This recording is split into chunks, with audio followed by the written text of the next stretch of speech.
დაბრუნდა რეაქცია პირდაპირ ეთერში ინტერაქტივი კი რომელსაც წარმოგვიდგენს კომპანია გლობალსელი ასეთ შეკითხვას გთავაზობთ გინდა თუ არა გყავდეთ მეფე ან კი ან არა თქვენ იცით რომ ეს არის ბოლო დღეების ერთ-ერთი ყველაზე აქტუალური საკითხი და ყველაზე მეტად სერიოზულობა ამ თემას შეძინა იმ შეხვედრამ რომელიც გუშინ შედგა საპატრიარქოში და ეს იყო შეხვედრა ეკა ბესელიას ირაკლი კობახიძეს და საქართველოს კათოლიკოს პატრიარქს შორის მე ეკა ბესელიას ზუსტად 2 წუთში დავუსვამ შეკითხვას მეფესა და მონარქიაზე მანამდე მივესალმები დიდი მადლობა რომ ხართ ჩვენი სტუმარი ქალბატონო ეკა მე მინდა პირველ რიგში მოვისმინო როგორია თქვენი რეაქცია გიორგი მარგველაშვილის მიერ დღეს შემოწმილ უარზე დანიშნული იყო საგანგებო სესია გიორგი მარგველაშვილმა გააპროტესტა პრინციპში მან თქვა რომ ყველაფერი საბოლოო ჯამში თქვენს მიერ დაანონსებული თქვენი გუნდის მიერ დაანონსებული რეფორმები საკონსტიტუციო რეფორმები დავიდა მხოლოდ პრეზიდენტის უფლებამოსილების შეკვეცამდე რომ თქვენ წააგეთ ფაქტია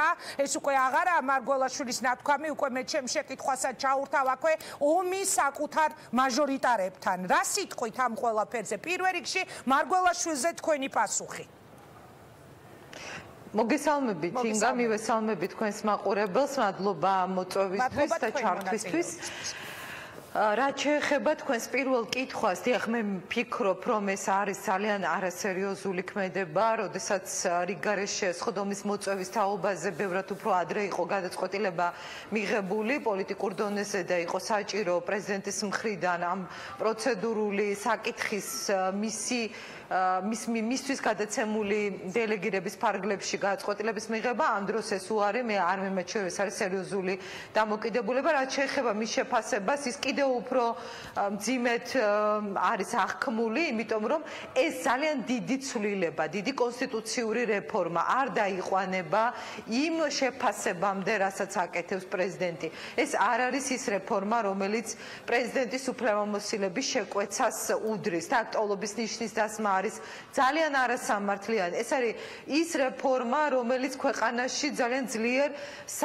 რესპუბლიკურ საპარლამენტო მოდელს აყალიბებს და ძლიერი პარლამენტის პირობებში გვაძლევს კარგ მოდელს ხელისუფლების დანაწილების სამივე შტოს შორის ეს არის ძლიერი მაკონტროლებელი პარლამენტი ეფექტური მთავრობა დამოუკიდებელი სასამართლო და დამაბალანსებელი პრეზიდენტი რომელსაც აქვს სწორედ საპარლამენტო მოდელისთვის დამახასიათებელი უფლებამოსილება მისი აი ამ დიდი რეფორმის დაყვანა ამ ძალიან მნიშვნელოვანი ცვლილებების ფონზე პრეზიდენტის ინსტიტუტის ფუნქციების შეკვეცამდე ძალიან არასამართლიანი შეფასება ძალიან არასამართლიანი რეალურად რა მივიღეთ ჩვენ ფაქტია რომ თქვენ წააგეთ ომის საკუთარ მაჟორიტარებთან ფაქტია რომ ქართული ოცნება ერთ-ერთ ყველაზე დიდ რეფორმად ასახელებდა პროპორციულ სისტემაზე გადასვლას ანუ უნდა გაუქმებულიყო მაჟორიტარული სისტემა ფაქტია რომ თქვენ ეს ვერ შეძელით ანუ რა მივიღეთ დღეს რეალურად 7 წლის შემდეგ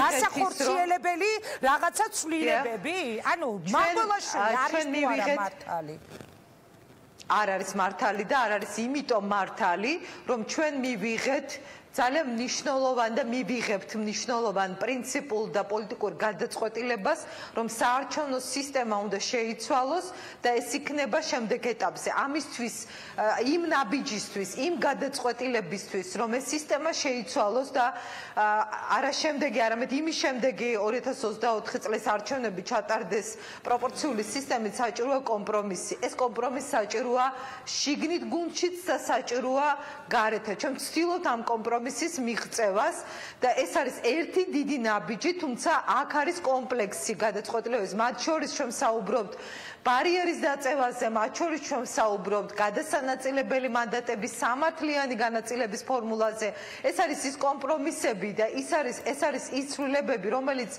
აი ამ პირველი მოსმენის განხილვის დაწყების დროს იქნება ასახული კონსტიტუციურ ცვლილებაში ანუ იქნება გათვალისწინებული ეს მოსაზრებები გარდა ამისა აქ არის ძალიან ბევრი პოლიტიკური და კონცეპტუალური საკითხი ეს ეხება ძალიან მნიშვნელოვან სისტემას სასამართლოს მთავრობას დობის საკითხს საპარლამენტო მოდელში პარლამენტის კონტროლს ადამიანის უფლებების თავში უფრო მაღალი სტანდარტების დამკვიდრებას კოლიზიური ნორმების გასწორებას პოლიტიკური შეიძლება მე მაქვს ძალიან გადაბრუნებული ტვინი ჩემი მრავალწლიანი დაუშვათ ჟურნალისტობიდან გამომდინარე მაგრამ მე ასე დავინახე ის პროცესები რაც თქვენი გუნდის შიგნით განვითარდა.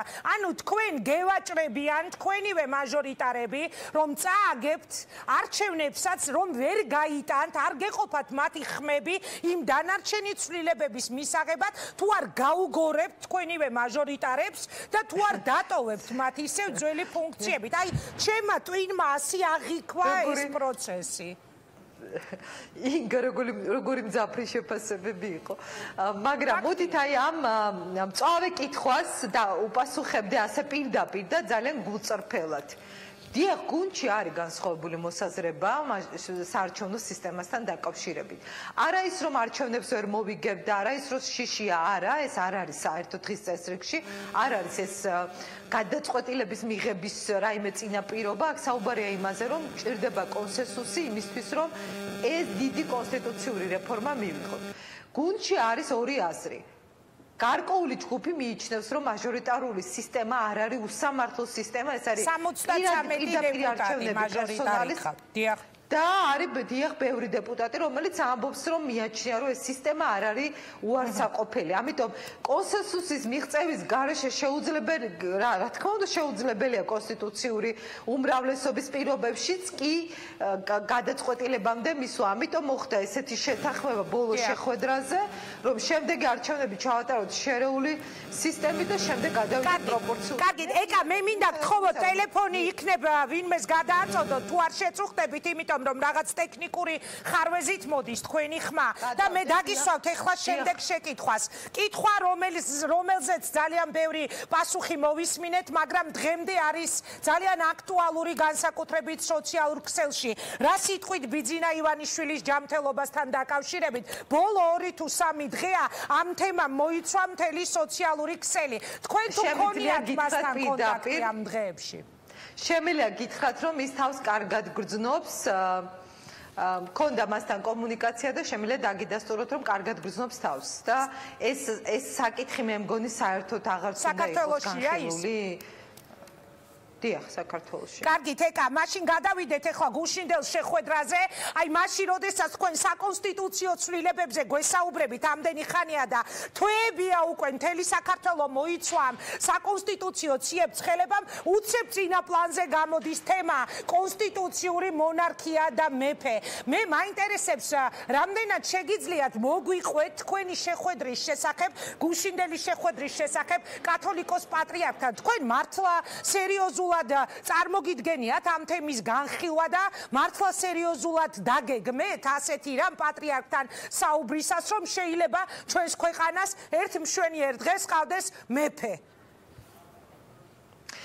კარგით, მე გეტყვით ინგა ამ შეხვედრასთან დაკავშირებით პატრიარქის განცხადება ქადაგების დროს, რაც მან გაახმოვანა მისმა უწმინდესობამ, რაც ბრძანა, ეს მე მგონია, რომ არა მხოლოდ მე, არამედ ძალიან ბევრ ადამიანს ადრეც მოусმენია, მე მახსოვს წლების წინაც, მაშინ როცა ოპოზიციაში ვიყავი, მე მაშინ მახსოვს, რომ ჩვენ ამ საკითხებზე მსჯელობდით, იყო საკმაოდ დიდი ჯგუფი, მათ შორის პოლიტიკურ სპექტრში, რომელიც ამ საკითხზე ღიად საუბრობდა, უჭერდა მხარს, იყვნენ მოწინააღმდეგეებიც და საქართველოს პატრიარქსაც ხშირად უსაუბრია ამ თემაზე. ასე რომ ეს დისკუსიები თქვენს როგორც გამოცდილ ჟურნალისტს გემახსოვრებათ, თუმცა შემდეგ ამას განვითარება არ ქონდა. ანუ იმის თქმა მინდა, რომ ეს პირველად არ მოგვისმენია ჩვენ.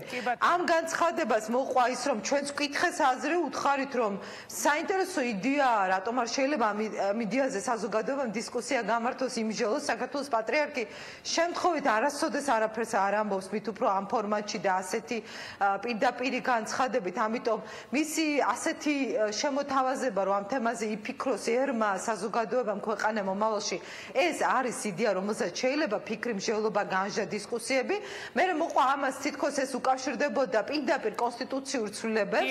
ჩვენ მქონდა საუბარი ამ თემაზე გუნდში და შემდეგ გადაწყდა, რომ პატრიარქთან გვესაუბრა და მართლაც შევხვდით მე და პარლამენტის თავმჯდომარე მის უწმინდესობას. პატრიარქმა გთხოვათ ეს შეხვედრა შემდგარიყო. ეს საინტერესო დეტალია ალბათ. ორმხრივი ჩვენი ინიციატივა იყო, თუმცა მისი მხრიდანაც იყო სურვილი, რომ კონსტიტუციის პროექტზეც გვესაუბრა და ამ დაგეგმილ ცვლილებებზე, იმიტომ რომ იქ არის კიდევ სხვა საკითხები, რომელიც საინტერესოა და საყურადღებოა მისი უწმინდესობისთვის და ეს არაერთი თავია, თქვენ იცით, რომ კონსტიტუციურ ცვლილებებში თითქმის ყველაფერი მოექცა, ამაზეც ვისაუბრეთ, მათ შორის ამ იდეაზე.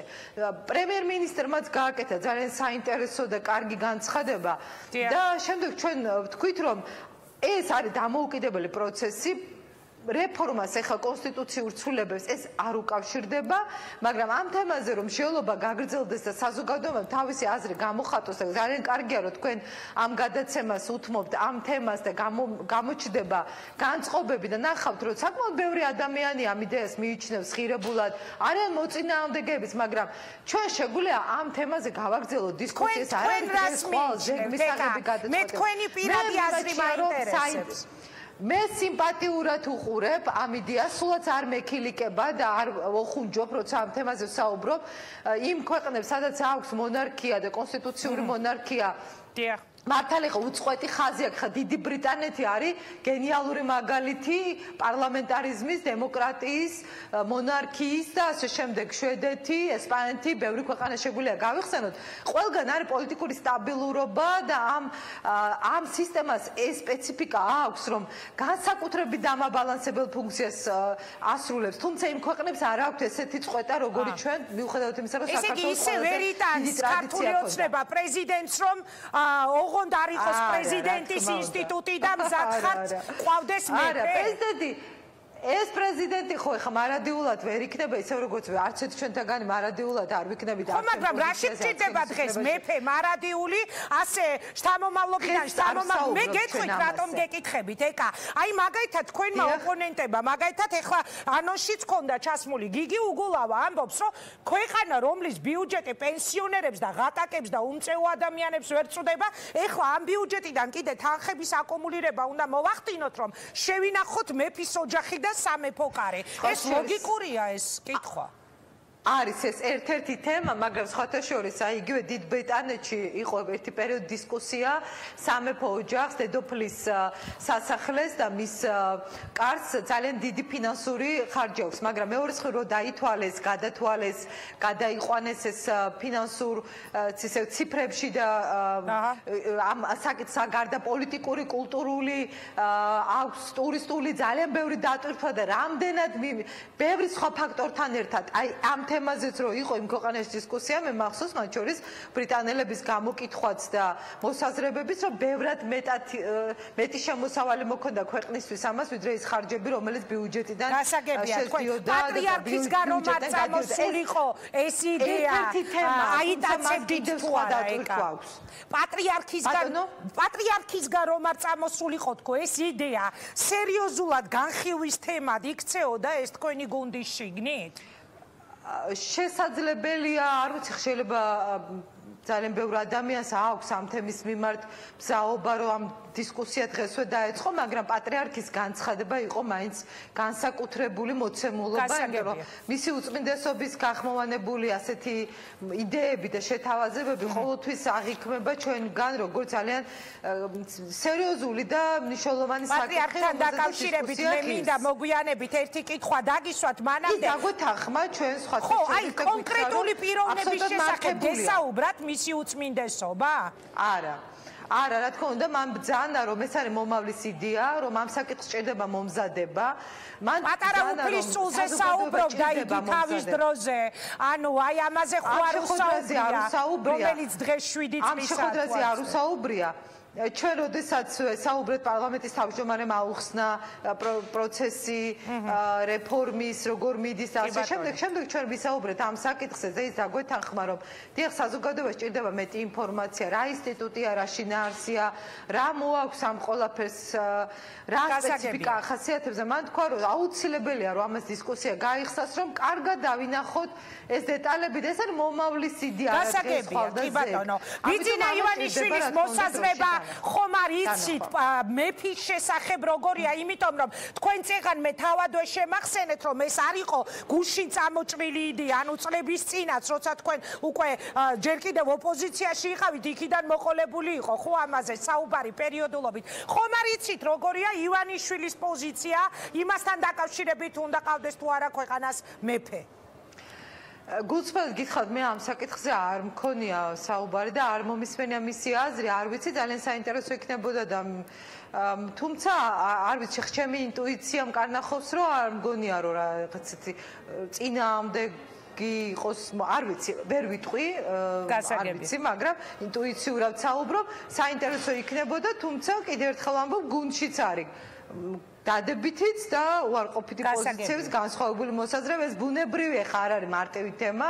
ის შეელობა და დისკუსია ღირს და ეხა არ უნდა ვიქილიკოთ ამ თემაზე მინიმუმ როდესაც ამაზე მისი უწმინდესობა დიდი ხანია საუბრობს, მე მგონი ეს არის ის მინიმალური რამ, რაც ალბათ უნდა დავიცვათ. აი ჩვენ ეხლა ბევრი ვისაუბრეთ მის უწმინდესობაზე და ბუნებრივია მე უნდა დაგიცვათ ეს კითხვა, იმიტომ რომ პოლიტიკოსების ბლოკის შემდეგ ჩვენ უკვე ამ თემაზე უნდა გადავიდეთ. ეს არის ციანიდის თემა, ეს არის დაკავებული დეკანოს გიორგი მამალაძის საქმე. მას შემდეგ რაც თავის დროზე იგი დააკავეს 10 თებერვალს და იყო თქვენი შეხვედრები ხელისუფლებისა საპატრიარქოში.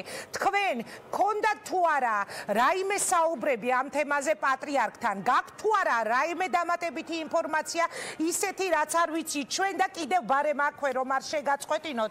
გუში რუსთავი ორმა გაასაჯაროვა ციხიდან დეკანოზის მიერ გამოგზავნილი წერილი, სადაც იგი საუბრობს იმაზე, რომ ციანიდის საქმის შეკერვაში უშუალოდ მონაწილეობდა სუსის უფროსის მოადგილე იოსებ გოგაშვილი. რას გვეთქვით ციანიდის საქმეზე? ბოლოდან დავიწყებ, რომ ეს ინფორმაცია მგონი აბსოლუტური სიცრუე და ეს მგონია იმ რაღაცა სტრატეგიის გაგრძელება, რაც დიდი ხანია დაწყებულია და არ ვიზიარებ ამ მოსაზრებას. რაც შეეხება თქვენ კითხვას, მქონდა თუ არა მის უწმინდესობასთან ამ თემაზე საუბარი? რა თქმა უნდა, გულწრფელად გეტყვი, ნამდვილად ახლა არ შემიძლია ტყუილის თქვა, გულწრფელად გეტყვი, რომ ამ თემაზე მქონია მასთან საუბარი, სხვა სასულიერო პირებთანაც, მის უწმინდესობასთანაც, მე ვიცი, რომ ის აპირებდა შეხვედრას და ვეღარ მივადებია. თვალი მის ოჯახს შეხვდება, თუმცა მისი უწმინდესობა ამბობდა და ამბობს, მე რაც ვიცი მისგან, რომ სასამართლომ უნდა დაადგინოს საბოლოოდ რა მოხდა, ვისგან მოხდა და ისინი ელოდებიან სასამართლო გადაწყვეტილებას. თქვენ გჯერათ ოფიციალური ვერსიის, ეს ჩემი ბოლო კითხვა და დაგემშვიდობებით, თქვენ ყოფილი უფლებადამცველი ბრძანდებით ადვოკატი და აი ადვოკატის თვალით და არა ხელისუფლებაში მყოფი პოლიტიკური ლიდერის თვალით რომ შეხედოთ ამ ამბავს, თქვენ გჯერათ თავიდან ბოლომდე იმ ოფიციალური ვერსიის, რაც დეკანოს მამალაძეზე მოგვაწოდა გამოძიება? ინგა, შენ იცი რომ მე ყოველთვის მიყვარს გულწრფელად და ღიად საუბარი, მაგრამ ეს ის შემთხვევა, რომ შეიძლება ჩემმა კომენტარმა რაღაცა ფორმით გავლენა მოახდინოს ამ საქმის სასამართლო მიმდინარეობაზე. ან ირიბად თუნდაც, ამიტომ არ მინდა რომ ჩემი შეფასება, როცა ადამიანის საქმე იხილება სასამართლოში, რაიმე, ესე ვთქვათ, ცუდი გავლენა მოახდინოს ამ შეფასებამ. ამიტომ მე დავიტოვებ ჩემ შინაგან განწყობას ჩემთვის და დავალოდოთ სასამართლო გადაწყვეტილებას. დიდი მადლობა, მე ერთხელ კიდევ დავაკონკრეტებ, თქვენ ჩვენ გვითხარით, რომ ამ დღეებში ქონდათ კონტაქტი ბიძინა ივანიშვილთან და ის იმყოფება საქართველოში. მე ხომ არ ვაზვიადებ, ზედმეც ხომ არ ვამბობ ეხლა, ანუ სიტყვა სიტყვით მიდასტურებთ ამას. კარგად არის და ჯანმრთელად არის, ეს იყო აბსოლუტური სიცრუე. დიდი მადლობა, ეკა, წარმატებას გისურვებ, მადლობა. როგორც ყოველთვის საინტერესო იყო თქვენთან საუბარი. ახლა კი გადავდივარ ქალბატონ სალომე ზურაბიშვილთან, მე მას მივესალმები. მადლობა ქალბატონო სალომე, ცოტა ტექნიკური შეფერხება გქონდა და ბოდიშს გიხდით, ოდნავ დაგვიყოვდა ჩართვა.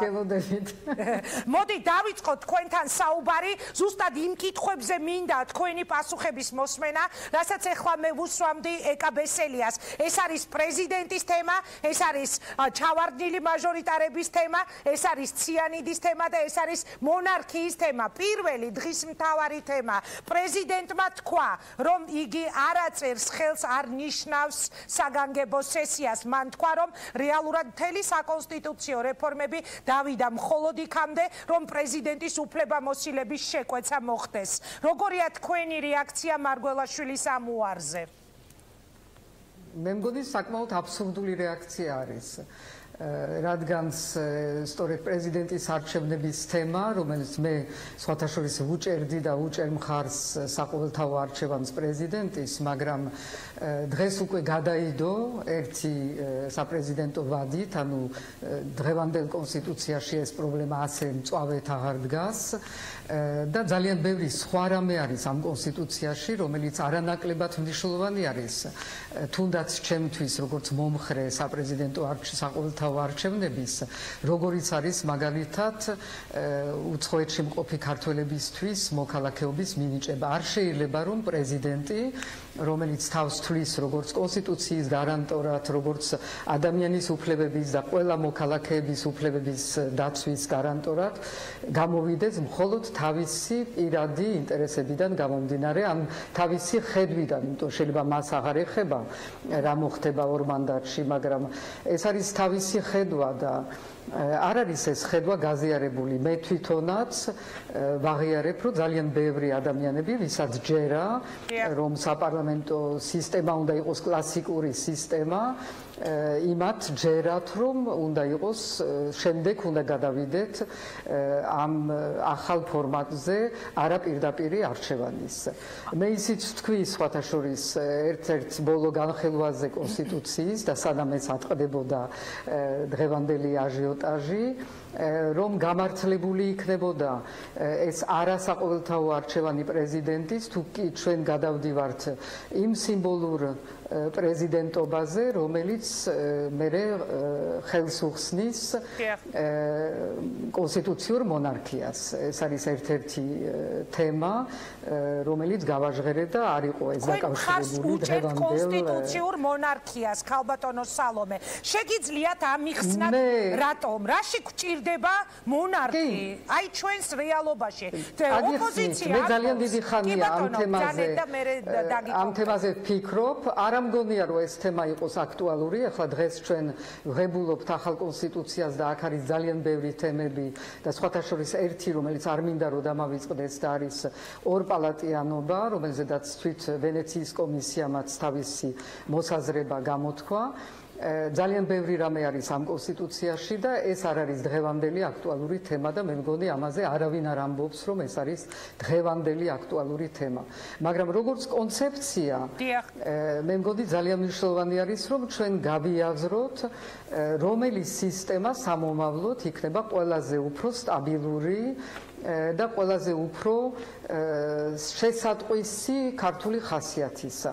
და ვინც დღეს ღლიცინებს იმაზე, რომ აი მონარქია და მეფე და რაღაცები Facebook-ი არის სავსე, ხან დაცინვით და ხან ბოღმით, რაც ჩემთვის ცოტა უცნაურია, იმიტომ რეალურად ჩვენი ისტორიიდან გამომდინარე, ეს არის ის წყობა, რომელმაც მოუტანა საქართველოს ყველაზე დიდი წარმატება და ის გაბწყენებული ქალბატონო სალომე, ბევრი დრო გავიდა მას მერე 21 საუკუნეში, აი რაში გვჭირდება ამიხსენით თუ შეგიძლიათ მე გეტყვით ახლავე გეტყვით რაში გვჭირდება, არ ვიცი ახლა მე არ ვამტკიცებ, ვამბობ ჩემ მოსაზრებას.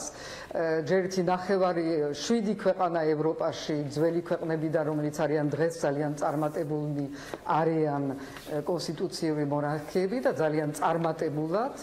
ამავე დროს თუ ვიცით დღევანდელი ბოლო პერიოდის ისტორია, მაგალითად ესპანეთისთვის ტოტალიტარიზმიდან გამოსვლა იყო განპირობებული, სტაბილურად გამოსვლა იყო განპირობებული მეფის ნაბიჯებისგან, რომელმაც შემოიტანა სწორედ ქვეყანაში სტაბილურობა. ჩვენ ამ სტაბილურობას ჯერ კიდევ ვეძებთ, დაბალანსება სისტემის, არ ვიცით როგორ მოხდება საპარლამენტო სისტემაში და მე მგონი რომ ერთი ხელის მოსმით თქვა თქვა რომ ის წყობა რომელიც ჩვენზე იყო გამოჭრილი აღარასოდეს არ ივარგებს მე ამ დასკვნას არ გავაკეთებდი დაველოდოთ მოვლენებს და ვიფიქროთ იმაზე თუ რას გვაძლევს ღირებულებების სკალაში აფხაზებთან და სამაჩაბლოსთან ურთიერთობებში ან თუნდაც დანარჩენ ევროპელ ქვეყნებთან ურთიერთობების მხრიდან რა შეიძლება მივიღოთ ასეთი წყობიდან მაგრამ ეს არის დისკუსია რას გვაძლევს აფხაზებთან და ოსებთან ურთიერთობაში აი განმიმარტეთ ჩვენი ერთიანობა მათთან იყო ამ ტიპის ერთიანობა, იყო გვირგვინის ქვეშ ერთიანობა, მეფე იყო აფხაზთა და ასე შემდეგ მეფე და ჩვენ გვაქვს კავშირები, რომელიც შეიძლება განახლებული იყოს და რომელიც გადაგვიყვანს სხვა საკითხებზე და არა მხოლოდ იმაზე, როგორი სახელმწიფოებრივი ურთიერთობა გვაქვს თუ არა გვაქვს აფხაზებთან. მაგრამ ეს ყველაფერი არის შემდეგი დისკუსია, მაგრამ მე ძალიან მწუხვარ, როცა ქვეყანაში იმის მაგივრად, რომ სერიოზულად მოვეკიდოთ რომელიმე თემას და ვიფიქროთ ამაზე, სხვა არაფერი არ იყო ჩემი პოსტი იმ დღეინდელი თუ წინა ჩემი ამ საკითხზე ნათქვამი. ეს არის ვიფიქროთ, ვიმჯელოთ, იმიტომ რომ ისტორია არ თავდება და რუსეთთან ურთიერთობაში ჩვენ აღვადგინეთ ავტოკეფალია, აღვადგინეთ დამოუკიდებლობა, მაგრამ არ აღვადგინეთ ის, რაც იქნა გაუქმებული და რაც იყო მთავარი მიზანი პირველი რუსეთის, ეს იყო სამეფო წყობის გაუქმება საქართველოში. ასე რომ ეს არის ის ერთი ნაწილი, რომელიც გვერდზე დარჩა. ვიფიქროთ სამომავლოდ. ეხლა დღეს ვიღებთ კონსტიტუციას, რომელიც არის ბევრად უფრო აქტუალური და მნიშვნელოვანი და მინდა იმ საკითხზეც ვთქვა ერთი სიტყვა, რომელიც არის ვენეციის კომისიის ერთ-ერთი დასკვნა, რომ რატომ არ ვფიქრობთ ორპალატიან სისტემაზე და რატომ გადავდებით ეს საკითხი იმ მომავლისთვის, როცა საქართველო იქნება ტერიტორიულად გაერთიანებული. მე ეს კითხვა დავსვი პირველივე სხდომაზე, ჩემ ინიციატივაში შევიტანე ეს საკითხი, იმიტომ რომ მეც ვთვლი და მე მგონი ბევრი ადამიანი თვლის საქართველოში, რომ მოსული არის დრო, რომ ჩვენ მივიღოთ ორპალატიანი სისტემა. ეს არ ნიშნავს კარების დახურვას აფხაზებისთვის და სამაჩაბლოსთვის, ეს ნიშნავს პირიქით, რომ ჩვენ ვიცით რა ფორმას ვიღებთ, რომ ჩვენ უკვე მზად ვართ და ჩვენ უწოდებთ ხელს და მზად ვართ იმისთვის, რომ ამ ორ პალატაში და რეგიონალურ პალატაში პირველ რიგში, მაგრამ ასევე მთავარ პარლამენტში იყოს წარმომადგენლობა აფხაზეთიდან და სამაჩაბლოდან, ამისთვის ჩავატაროთ არშევნები და ეს არის იმისი მაჩვენებელი, რომ ჩვენ ვიცით რას ვაკეთებთ და ვართ არა მხოლოდ რეაგირებაში, არამედ ინიციატივის აღებაც შემიძლია და ვხედავთ ჩვენ მომავალს და ეს მომავალი უნდა დავანახოთ აფხაზებსაც და სამაჩაბლოს მაცხოვრებლებს. ხაბატონო სალომე, კიდევ აქ ვართ შეზღუდული და რაღაცა ფრთხილად უდგებით ამ საკითხებს, თუმცა შეიძლება მეტი გამბედაობა გამოვიჩინოთ. კიდევ ერთი კითხვა მინდა რომ დაგისვათ, ეს არის საუკუნის, ეგრეთ წოდებული საუკუნის სკანდალი. მე ამ თემაზე უნდა განვაგრძო თქვენი ჩართვის შემდეგ ზუსტად საუბარი, მხედველობაში მაქვს ციანიდის საქმე. თქვენ როგორც პოლიტიკოს სალომე ზურაბიშვილს გჯერათ ბოლომდე იმ ოფიციალური ვერსიის, რომელიც დაგვიდო გამოძიებამ დეკანოს გიორგი მამალაძესთან დაკავშირებით.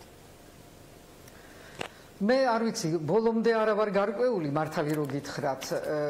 დეკანოზი მამალაძის რო არაფრის არ მჯერა, ეს ერთი ფაქტი არის და გამოძიების არ ვიცი რა უნდა დავიჯერო. მე მგონი ამ საქმეს ძალიან ბევრი კითხვის ნიშნები აქვს ჯერ კიდევ და ამიტომ მე თავს შევიკავებდი რამე საბოლოო დასკვნისგან. არ ვთვლი რომ მე ვარ ისე ჩახედული ბოლომდე ამ საქმეში, რომ მქონდეს უფლება იმისი, რომ მე გამოვთქვა ჩემი მოსაზრება დღევანდელ დღეს. მადლობა, მე წარმატება მინდა გისურვოთ, მადლობა საინტერესო საუბრისთვის. სალომე ზურაბიშვილი იყო პირდაპირ ხაზზე, მე მას ვემშვიდობები. ახლა კი ზუსტად ერთ წუთში უკვე შემოგვიერთებიან თორნიკე მამალაძე, დაკავებულ დეკანოს გიორგი მამალაძის ძმა და მისი ადვოკატი მიხეილ რამიშვილი. შეგახსენებთ, გუში რუსთავი ორმა გაასაჯაროვა ციხიდან დეკანოზის მიერ გამოგზავნილი წერილი, სადაც იგი ციანიდის საქმეში სუსის უფროსის მოადგილის იოსებ გოგაშვილის კვალს ხედავ ზუსტად 1 წუთში მე გადავალ შეკითხვები თორნიკე მამალაძესთან მანამდე მოდით ერთად ნახოთ ჩვენი ანონსი ციანიდის საქმის გამო დაპატიმრებული გიორგი მამალაძის ოჯახი და საქართველოს კათოლიკოს პატრიარქი ვინ ბლოკავდა მათ შეხვედრას საპატრიარქოში და რა აქვს სათქმელი მისი უწმინდესობისთვის ეს ყველაფერი არის მამა გიორგის წინააღმდეგ შეთითქმის საქმე გამომდინარე იქეთა რომ მამა გიორგიმ საპატრიარქოში დაიწყო აუდიტის ჩადარება და მან აღმოაჩინა უამრავი ფინანსური დარღვევები რა დარღვევებიც პირდაპირ გადიოდა მეუფე იაკობთან და შორანა თეთრუაშვილთან დღეს რეაქციაში დეკანოზის ძმა თორნიკე მამალაძე მოგვიყვება რა დოკუმენტები უჭირავს ოჯახს ხელში ისეთი რომლის მეშვეობითაც დეკანოზის სიმართლის დამტკიცებას შეძლებენ მოითხოვს თუ არა ილია მეორე ამ შეხვედრის შემდეგ გიორგი მამალაძის შეწყალებას შეწყდეს ძალადობრივი ნარკოპოლიტიკა შეწყდეს დევნა შეწყდეს სამება შეწყდეს ძალადობრივი ნარკოპოლიტიკა შეწყდეს დევნა შეწყდეს სამება ვინ აფერხებს ქვეყანაში ნარკოპოლიტიკის ლიბერალიზაციას და არსებობს თუ არა ამ თემაზე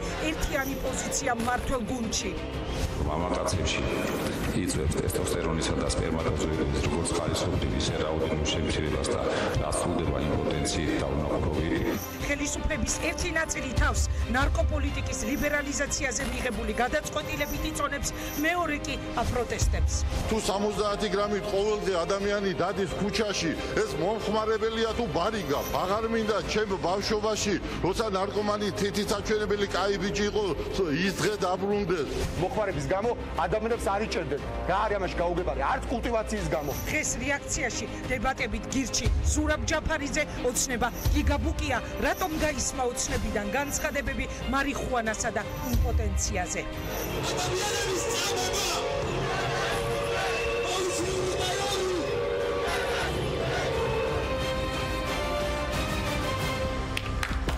დავბრუნდით პირდაპირ ეთერში მარიხუანასა და იმპოტენციაზე ჩვენ შემდეგ ბლოგში უნდა ვისაუბროთ უბრალოდ განცხადებებზე იმპოტენციის შესახებ დებატები გვაქვს საინტერესო მანამდე კი როგორც დავაანონსეს ციანიდის საქმე მრავალდღიანი მოლაპარაკებების შემდეგ დეკანოს გიორგი მამალაძის ოჯახს ხვალ სრულიად საქართველოს კათოლიკოს პატრიარქი ხვდება მათ საპატრიარქოში პირველ საათზე ელოდებიან ვინ ბლოკავდა ამ შეხვედრას საქართველოს საპატრიარქოში ესენი არიან შორენა თეთრუაშვილი და მეუფე იაკობი მათ მოაწყვეს ეს ყველაფერი და ახლა არ გვაძლევენ პატრიარქთან შეხვედრის საშუალებას ეშინიათ რომ პატრიარქი სულ სიმართლეს გაიგებს 2 დღე დაველოდებით კიდევ და თუ არ მოხერხდა ეს შეხვედრა დავჯდებით საპატრიარქოსთან და არ წავალთ სანამ პატრიარქი არ მიგვიღებს დეკანოზის ძმის თორნიკე მამალაძის ამ განცხადების შემდეგ საპატრიარქოს შეხვედრაზე დათანხმდა რა კავშირი აქვს ციანიდის საქმესთან სუსის უფროსის მოადგილეს იოსებ გოგაშვილის დეკანოზის სკანდალური წერილი ციხიდან სადაც მის წინააღმდეგ დაგეგმილ შეთქმულებაში შორენა თეთრუაშვილთან და მეუფე იაკობთან ერთად როგორც ვთქვით სწორედ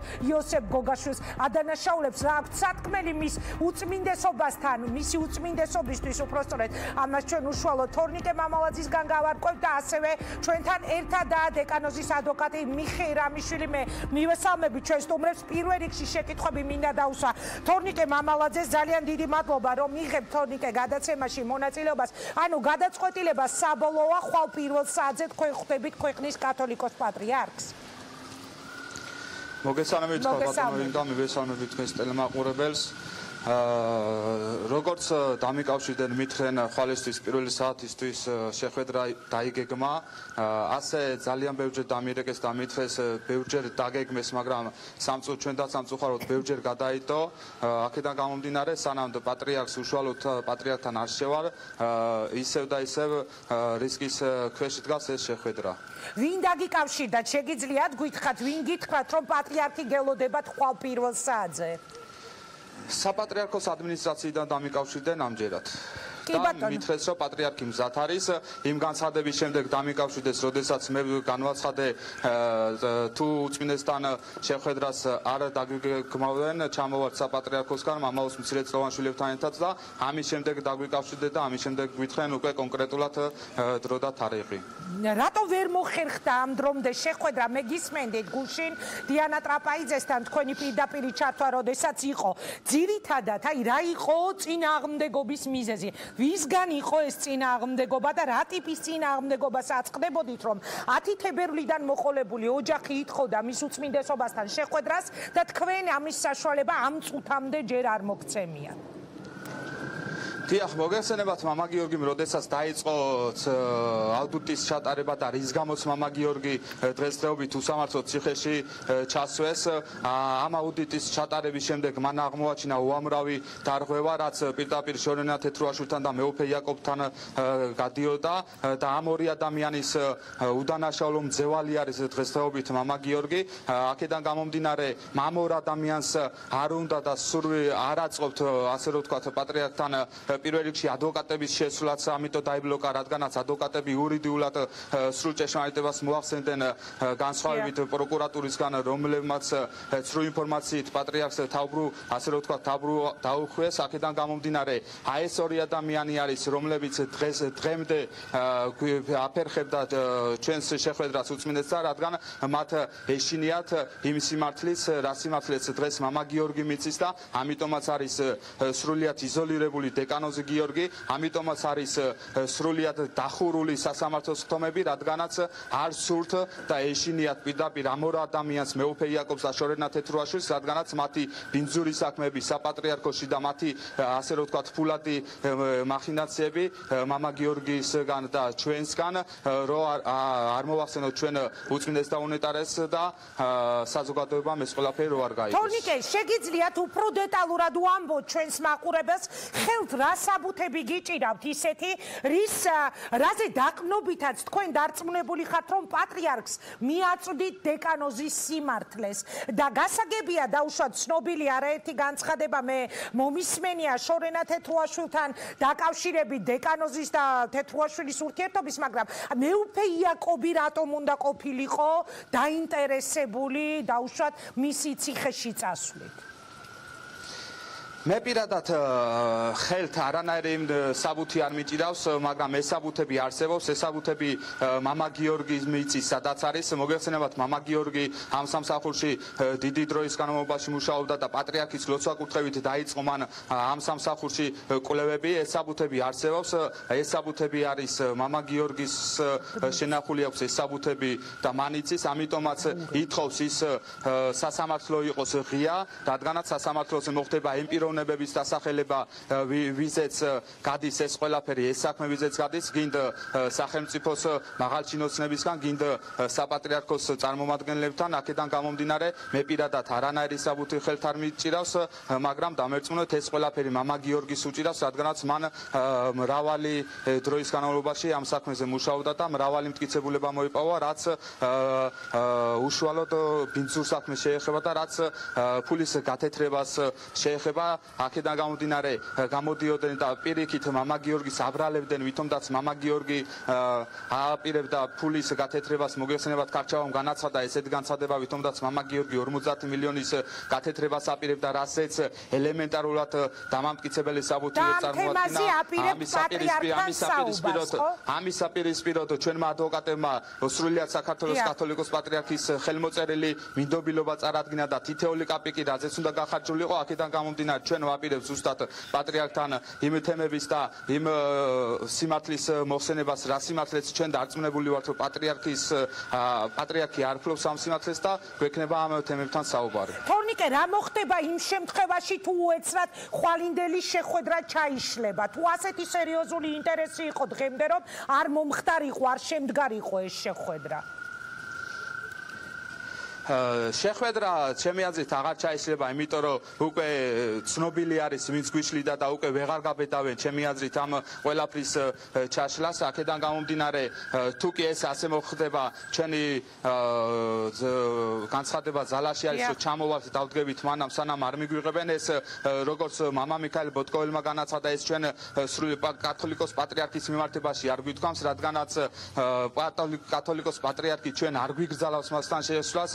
ჩვენ იმ ადამიანების მიმართებაში ვთქვით ეს ვინც გვიგრძალავს და ვინც გბლოკავს პატრიარქთან შესვლასთან დაკავშირებით აქედან გამომდინარე თუ არ მოხერხდება ჩვენ განვაგრძობთ და დავდგებით საპატრიარქოსგან მანამ სანამ არ მოხერხდება ეს კიდევ ერთი მინდა რომ მოვასწრო კი ბატონო დაამატეთ მაგრამ აქვე მე მინდა რომ მოვასწრო ვიდრე გაითიშება სოსო გოგაშვილის სუსის უფროსის მოადგილის კვალზე იყო საუბარი დეკანოზის მიერ გამოგზავნილ წერილში ამაზე თქვენ გვეთქვით რამეს თუ ადვოკატთან გადავალ მე ამ შეკითხვას ამასთან დაკავშირებით მე პირადად ვერაფერს მოგახსენებთ მაგრამ ერთს ვიტყვი რადგან მამა გიორგი ასახელებს იმ პიროვნებებს ამ მომენტში გოგაშვილს გულისხმობ მან კარგად იცის მან ის ამ თემებთან მუშაობდა მან იცის მინდა გეგმა ეს ყველაფერი მან იცის ფაქტი არის რომ შორენა თეთრუაშვილმა და მეუფე იაკოვმა ეს ყველაფერი დაგეგმეს მაგრამ განხორციელებით თვითონ ვერ განახორციელებდნენ ფაქტია ვიღაც დაჭირდებოდათ და რადგან მამა გიორგი ამ ყველაფერსთან დაკავშირებით სოსო გოგაშვილს ასწნებს ეს სიმართლე იქნება და ამიტომაც ითხოვს ზუსტად მამა გიორგი რომ სასამართლო ღია იყოს რადგანაც იქ იტყვის ყველაფერს და იქ დაასაბუთებს ყველაფერს იმ პიროვნებების სახელებსაც იტყვის ვინც ეს ბინძურად შეკერილი საქმე განახორციელა და ბოლო კითხვა პატრიარქთან აპირებთ ასეთი თხოვნა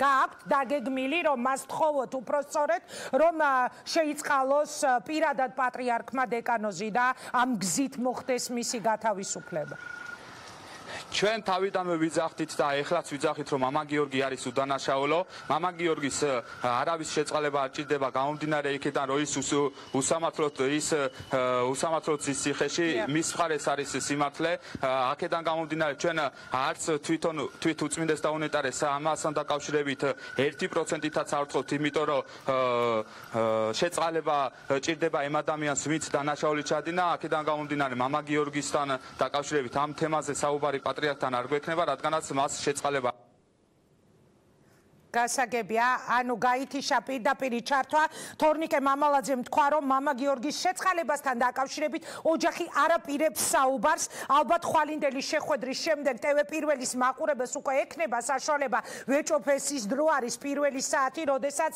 ალბათ ზუსტად დიანა ტრაპაიძის გადაცემიდან მიიღებთ ალბათ ხვალ ინფორმაციას იმის შესახებ შედგება თუ არა ეს შეხვედრა კიდევ ერთხელ ხომ არ შეიძლება ჩაიშალოს ან რაზე იქნება საუბარი მე თორნიკე მამალაძეს მადლობას დავუხდი გადაცემაში მონაწილეობისთვის ახლა გადავდივარ მიხეილ რამიშვილთან თუმცა მანამდე Facebook-ზე მივიღე პირად გზავნილში პროკურატურის მთავარი მოწმის ირაკლი მამალაძის წერილი არასერიოზულია ციანიდის საქმეში ვინმე კონკრეტული პოლიციის ჩინოვნიკის მონაწილეობა ამ საქმეს იძიებდა მთავარი პროკურატურა ქვეყნის პრემიერ-მინისტრის საქმე პირად კონტროლზე ყავდა აყვანილი აქვე გეტყვით რომ მახსოვს 10 თებერვლის შუაღამე როცა მივედი მთავარ პროკურატურაში ჩემთვის თვალში საცემი გახდა ერთი გარემოება კერძოდ პროკურატურის ყველა ფანჯარაში ენთო სინათლე ამით აშკარა გახდა რომ მთელი სახელმწიფო იდგა ფეხზე როცა ქვეყანას მშვიდად ეძინა ასე რომ ნუ დაიყვანენ ამ საქმეს სოსო გოგაშვილის დონემდე ისე საინტერესოა 4 თვის შემდეგ რატომ გაახსენდათ ეს პერსონა სულ 2 წუთის წინ ეს გზავნილი მივიღე მე პროკურატურის მთავარი მოწმისგან ირაკლი მამალაძისგან და ახლა გადავდივარ ადვოკატთან მადლობა ბატონო მიხეილ რომ ხართ ჩვენთან ერთად მე ველოდები თქვენგან უფრო დეტალურად ინფორმაციას წერილი რომელიც გუშინ გამოუგზავნა რუსთავიორს დეკანოზმა ციხიდან და სადაც იგი საუბრობდა სუსის უფროსის მოადგილეზე. ეხლა მოისმინეთ რა მომწერა მთავარმა მოწმემ რომ რა შუაშია რატომ რთავენ აქ სუსის უფროსის მოადგილეს. რას გვეთყვით ამ თემაზე? მოგესალმებით ჯერ პირველ რიგში რა უნდა და ირაკლი მამალაძეს ღამის 10 თებერვალს პროკურატურაში, როდესაც ის ჩვეულებრივი რიგითი მოწმე არის და ჩვეულებრივი მისი ჩვენებების საფუძველზე მოხდა აღნიშნული საქმეზე ინფორმაციაზე საქმის აღძვრა. Ну ეს უკვე მე არაერთხელ მithქვამს რომ ეს გარკვეული ინტერესი და გარკვეული შეთანხმებული ჯგუფის მონაწილეობა არის. ეხლა რაც შეეხება იმ ინფორმაციას, რაც დაკავშირებულია სოსო გოგაშვილთან. მოგეხსენებათ რომ ეს საქმე, როდესაც მიმდინარეობდა ირაკლი მამალაძის განცხადების შემდეგ ვიდეო მტკიცებულებების მოპოვება თუ როგორ რანაირად რისთვის უნდა შეეძინა აღნიშნული ეგრეთ წოდებული ციანიდი, ამას აწარმოებდა სახელმწიფო უსაფრთხოების სამსახური. შესაბამისად, ყველაზე საინტერესო აქ ის არის, რომ მთელი ყველა ეს მეთოდი, ყველა ეს გადაადგილება, ყველა ეს ინფორმაცია, რაც კი არსებობდა, მიმდინარეობდა და ინფორმაციას აწვდიდნენ შესაბამისად თანამშრომლები თავის ხელმძღვანელობას. იმიტომ რომ მოგეხსენებათ ამდაგვარ საქმეზე, როდესაც თქვათ მე ძალიან რეზონანსული გასაჯაროება მოყვა და სახელმწიფო თანამდებობის მაღალი სახელმწიფო თანამდებობის პირები არაერთხელ აღნიშნავდნენ როგორ გადაარჩინეს ქვეყნიერება დაღუპვას და საქართველოს და მთელი სახელმწიფო სისტემა. იცით რა არის? ამ შემთხვევაში ყველა ძალოვანი სტრუქტურას ყავს თავისი ხელმძღვანელი, რომელიც უშუალოდ მითითებების საფუძველზე ანხორციელებენ იმ ქმედებებს, რაც ევალებათ, რომ დაადგინონ ობიექტურობა და არსებობს თუ არა დანაშაულის შემადგენლობა.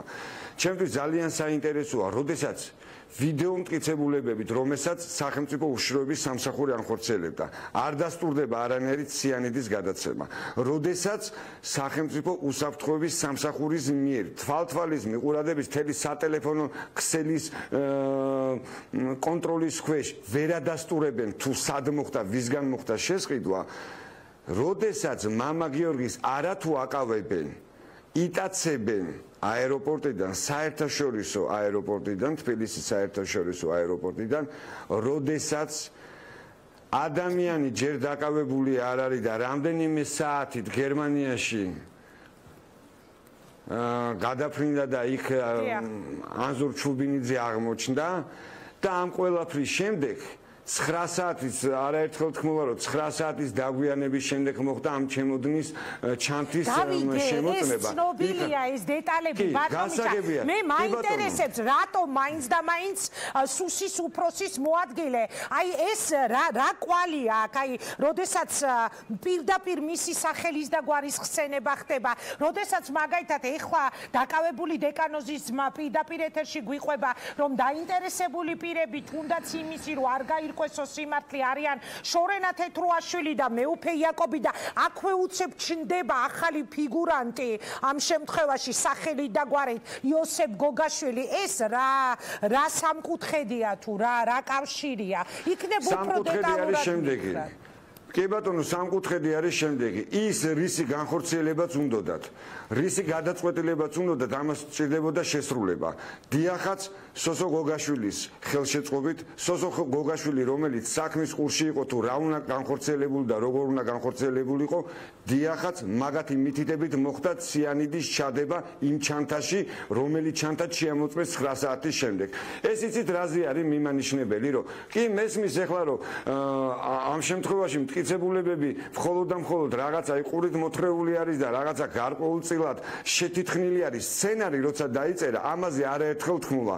დიახაც არსებობს ინტერესი, დიახაც უნდათ მამა გიორგის მოშორება იმ საქმიდან, რა საქმესაც ის ახორციელებდა და კარგად გაიხსენოს საზოგადოებამ, თუ როგორ რანაირად აღწევენ ყველა ეს ადამიანები იმ ქონებას, იმ თანხებს, საიდან იძიებენ ამ ყველაფერს, როდესაც პირდაპირ არის მითითებული, რომ ეს სამკუთხედი არსებობს და გარდა ამისა, ეს სამკუთხედი შორენა თეთრუაშვილი, მეუფე და სოსო გოგაშვილი კიდევ ერთხელ მინდა რომ დაგაკონკრეტებინოთ, მე არ მინდა რომ მე მაყურებელი შევიყვანო შეცდომაში. ამიტომ არა მარტო სოსო გოგაშვილი, ამ შემთხვევაში პირდაპირ ეს არის პროკურატურაც და ყველა ის ძალოვანი სტრუქტურა, რომელიც შესაბამისად მითითებების საფუძველზე თავიანთი შეფასებებით და მოქმედებებით ანხორციელებდნენ ამას. იქიდან გამომდინარე, რომ ეს ყველაფერი იმდენად უსაფუძვლოდ იყო, იმდენად ნდობის ფაქტორი აღარ არსებობდა და იმდენად გაურკვეველ სიტუაციაში იყვნენ, არც ეცადნენ და არაერთხელ მithქვამს, რომ ეს საქმე უნდა შეწყვეტილიყო, მაგრამ არა. ეს მიუთითებს, დიახაც ინტერესი არსებობდა და ამაზე მამა გიორგი პირდაპირ უთითებს. და მარტო ამას რო თავი დავანებოთ, რატომ ითხოვს, იცი, მამა ითხოვდა ყოველ შემთხვევაში მამა გიორგი, რომ ეს ყოფილიყო საჯარო სასამართლო პროცესი.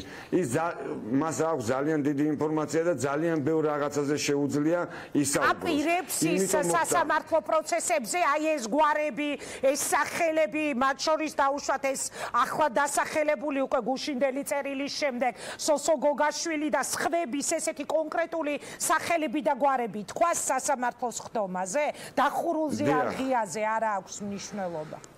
ну ყოველ შემთხვევისთვის მამა გიორგის და ჩვენს პოზიცია ჰქონდა რომ ეს ყველაფერი ყოფილიყო ღია და იმის საფუძველი რომ რაღაც ცხოვრების პირადი ცხოვრების რაღაც საიდუმლოებებზე შეიძლებოდა ყოფილიყო ეს არის სიცრუე მაგდაგვარი არაფერი არ არსებობს იმიტომ რომ მოგეხსენებათ მთავარმა პროკურორმაც კი აღნიშნა ერთ-ერთ კომენტარებში არაერთ ტელევიზიაში რომ ამდაგვარი ვიდეო ჩანაწერები აუდიო ჩანაწერები არ არსებობს დიახაც არც ეს არავის არ უნდა მოწმები ვინც არის სახელმწიფო ბრალდების რომ ისინი საჯაროდ ყოფილიყვნენ დაკითხულები. დიახაც თვით მამა გიორგისაც საქმიდან გამომდინარე ჩვენ კარგად გავეცანით ამ საქმის მასალებს და ბოლომდე ვიცნობთ იმდენი შეკითხვა დამატებით იმ ინფორმაციასთან ერთად რაც თვით მამა გიორგის გააჩნია. დიახაც ჩვენ ამაზე ეს არ არის ტაქტიკა. ჩვენი ტაქტიკა მე წეგან უსმენდი ერთ-ერთ ქალბატონ ეკას უდიდესი პატივს ვცემდა უსმენდი რომ ეს ტაქტიკა. დიახაც ტაქტიკა არის რომ ჩვენ ჩვენი სიმართლე დავამტკიცოთ.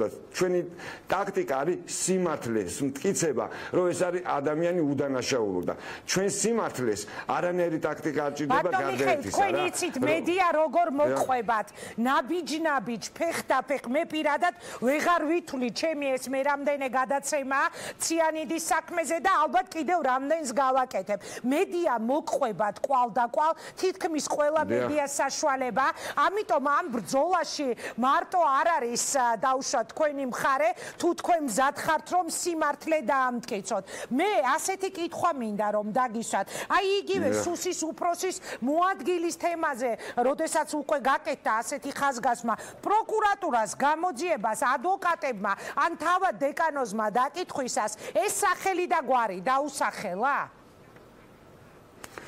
მე შემიძლია გითხრათ ძალიან ბევრ საკითხებზე იყო საუბარი. ეხლა იქიდან გამომდინარე რომ ეხლა მიმდინარეობს სასამართლო პროცესი, მე გარკვეულწილად შემიძლია თავი შევიკავო და იმ გვარებზე უკვე სასამართლო პროცესზე იქნება საუბარი.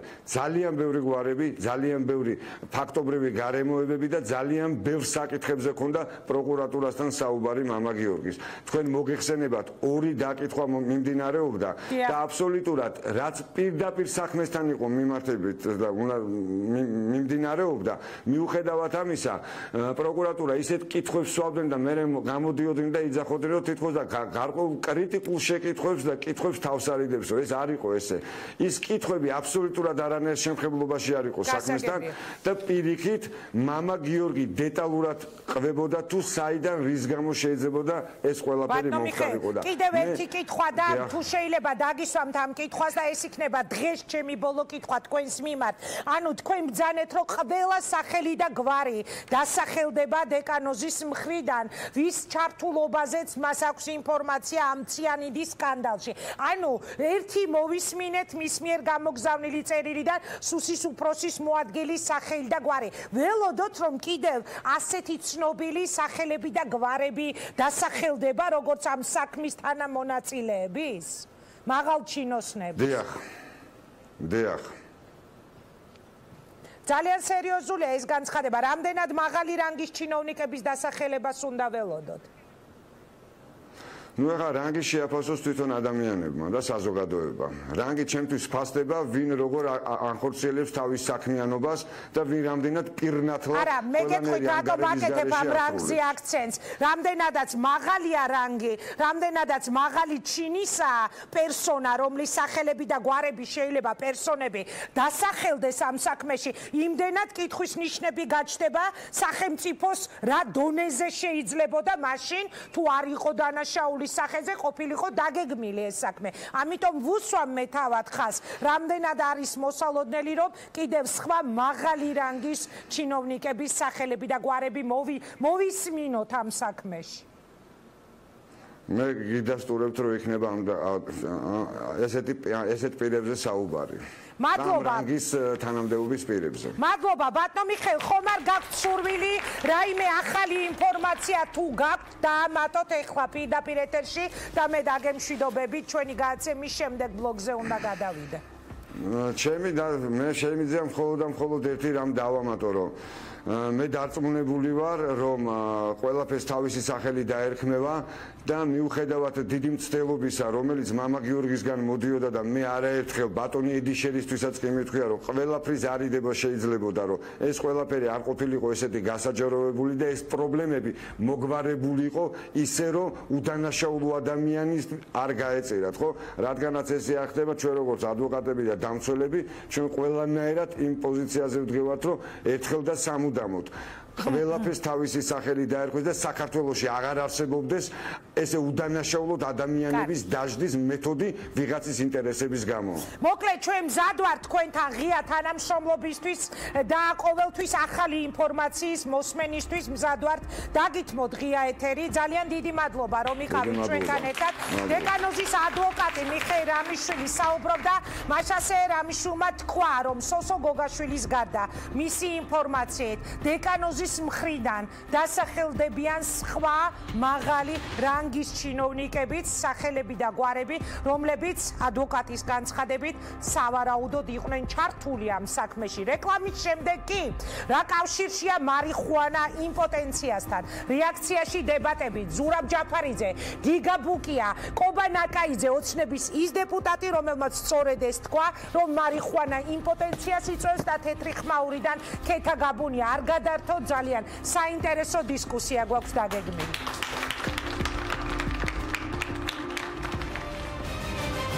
შეწყდეს ძალადობრივი ნარკოპოლიტიკა, შეწყდეს დევნა, შეწყდეს სამება. შეწყდეს ძალადობრივი ნარკოპოლიტიკა, შეწყდეს დევნა, შეწყდეს სამება. ვინ აფერხებს ქვეყანაში ნარკოპოლიტიკის ლიბერალიზაციას და არსებობს თუ არა ამ თემაზე ერთიანი პოზიცია მმართველ გუნდში?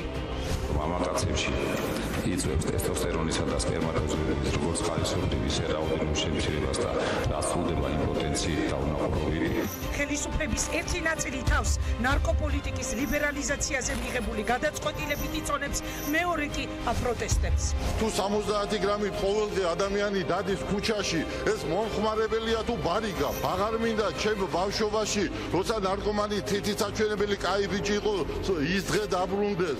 მოხმარების გამო ადამიანებს არ იჭერდნენ. რა არის ამაში გაუგებარი? არც კულტივაციის გამო. დღეს რეაქციაში დებატებით გირჩი ზურაბ ჯაფარიძე, ოცნება გიგა ბუკია, რატომ გაისმა ოცნებიდან განცხადებები მარიხუანასა და იმპოტენციაზე?